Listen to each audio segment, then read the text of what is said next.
Friends, welcome to Madras சமையல். இன்றைக்கி நம்ம மெட்ராஸ் சமையலில் சூப்பரான மீன் ஊறுகாய் எப்படி பண்ணுறதுன்னு பார்க்கலாம். இது ரசம் சாதம், பருப்பு குழம்பு அந்த மாதிரி எல்லாத்துக்கூடையுமே அட்டகாசமான சைட் டிஷ்ஷாக இருக்கும். இது பண்ணுறதுக்கு நமக்கு பிடிச்ச என்ன மீன் வேணாலும் எடுத்துக்கலாம். நெய் மீன், அதை வஞ்சர மீன் சொல்லுவாங்க, அது அப்புறமா சூர மீன், அது மாதிரி எந்த மீன் வேணாலும் எடுத்துக்கலாம். ஆனால் முள் இல்லாத பீசஸாக நம்ம எடுக்கணும். நான் இன்றைக்கி 1/2 கிலோ மீன் எடுத்திருக்கேன்.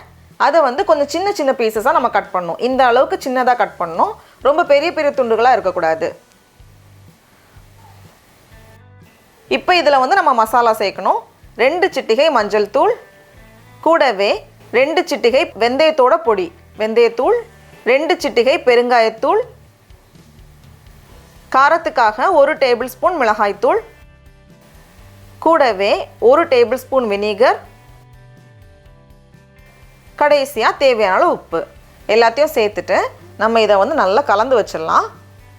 கலந்ததுக்கப்புறமா இது ஒரு 20 நிமிஷம் போல் அப்படியே இருக்கட்டும். இப்போ இதை நம்ம பொரிக்கணும். ட்ரெடிஷ்னலாக தேங்காய் எண்ணெயில் தான் பண்ணுவாங்க. தேங்காய் எண்ணெய் அப்படி இல்லைன்னா நல்லெண்ணெய், ரெண்டுமே நம்ம எடுத்துக்கலாம். ஒருவேளை இது ரெண்டுமே உங்களுக்கு பிடிக்காது அப்படின்னா நமக்கு பிடிச்ச எண்ணெய் சேர்த்துக்கலாம். கூடவே கொஞ்சம் தேங்காய் எண்ணெய் சேர்த்துக்கோங்க அந்த வாசனைக்காக. ரொம்ப எண்ணெய் சேர்த்து டீப் ஃப்ரை பண்ண தேவையில்ல.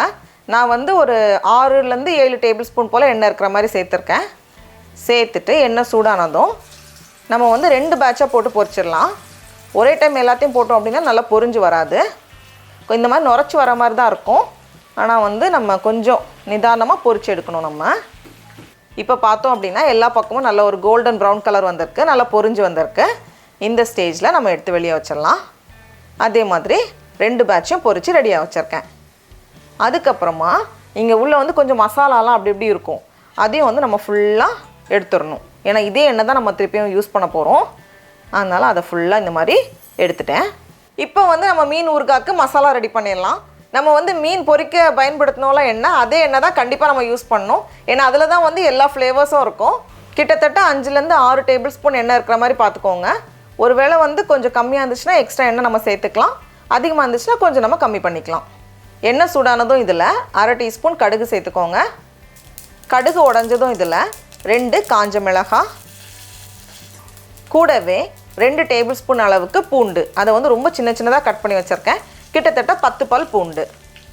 அதுக்கப்புறமா அதே அளவுக்கு இஞ்சி, 2 டேபிள் ஸ்பூன் இஞ்சி, அதே ரொம்ப சின்ன சின்னதாக கட் பண்ணி வச்சுருக்கேன். இது ஒரு பெரிய துண்டு இஞ்சி. கடைசியாக 2 கொத்து கருவேப்பிலை இலை, அதையும் 1-2 பிச்சு நம்ம சேர்த்துக்கலாம். அப்போ தான் வாசனை இன்னும் சூப்பராக இருக்கும். சேர்த்துட்டு இது ஒரு 2 நிமிஷம் போல் வதங்கட்டும். இப்போது இஞ்சி பூண்டெல்லாம் நல்லா வதங்கினதுக்கப்புறமா இதில் 5 பச்சை மிளகாய், அதை பாதியாக கட் பண்ணி வச்சுருக்கேன், 1-2 கட் பண்ணி வச்சுருக்கேன்.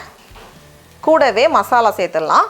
2 சிட்டிகை மஞ்சள் தூள், அப்புறமா 1/4 டீஸ்பூன் வெந்தயத்தூள் வெந்தயத்தோட பொடி, கூடவே 2 சிட்டிகை பெருங்காயத்தூள், 1/4 டீஸ்பூன் மிளகு, 1 டேபிள் ஸ்பூன் காஷ்மீரி மிளகாய் தூள் எடுத்திருக்கேன். சாதாரண மிளகாய் தூள்லாம் 2 டீஸ்பூன் சேர்த்துக்கோங்க. இது நல்ல கலர் கொடுக்கும்.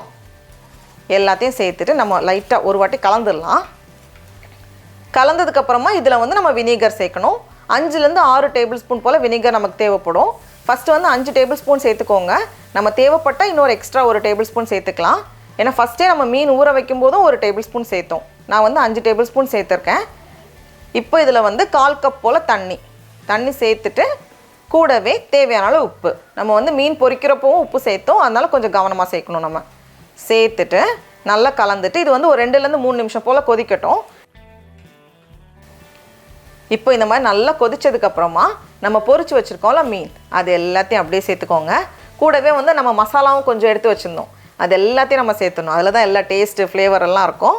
சேர்த்துட்டு இன்னும் 2 நிமிஷம் போல் இருக்கட்டும். இந்த ஸ்டேஜில் டேஸ்ட் பண்ணி பாருங்கள்.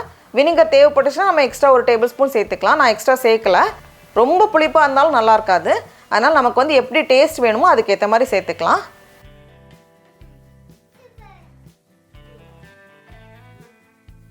இப்போ பார்த்தோம் அப்படின்னா அவ்வளோ சூப்பராக இருக்குது. பார்க்கவே அப்படியே எல்லாத்தையும் சாப்பிட்றலாம் போல் இருக்குது. இதை நம்ம ஆறுனதுக்கப்புறமா ஒரு காற்று போகாத ஒரு பாக்ஸில் போட்டு மூடி வச்சிட்டோன்னா எப்பப்போ வேணுமோ அப்பப்போ எடுத்துக்கலாம். நம்ம டடா, நம்மளோட மீன் ஊறுகாய் ரெடியாக இருக்குது. அவ்வளோ நல்லா வாசனையாக இருக்குது. நான் வந்து சும்மாவே இதை சாப்பிட்டு முடிச்சிருவேன். நமக்கு வந்து எப்போல்லாம் மீன் வந்து சீசனில் இருக்கோ கொஞ்சம் நிறைய கிடைக்குமோ நம்ம இந்த மாதிரி செஞ்சு வச்சுக்கலாம். ஒரு 2 மாதம் வரைக்கும் நம்ம வச்சு யூஸ் பண்ணலாம். ரொம்ப நல்லாயிருக்கும். அருமை அருமை. ரொம்ப பெரிய பெரிய பீஸாக கட் பண்ணால் நல்லா இருக்காது. நமக்கு வந்து கொஞ்சம் சின்ன சின்னதாக தான் நல்லாயிருக்கும். ரொம்ப ரொம்ப நல்லாயிருக்கு. இதே மாதிரி நம்ம ப்ரான்ஸ்லேயும் பண்ணலாம். நீங்களும் கண்டிப்பாக இந்த ரெசிபியை வீட்டில் செஞ்சு பாருங்கள். உங்களுக்கு இந்த வீடியோ பிடிச்சிருந்துச்சுன்னா மெட்ராஸ் சமையலுக்கு சப்ஸ்கிரைப் பண்ணுங்கள். நாவின் சுவை அரும்புகள் மலரட்டும்.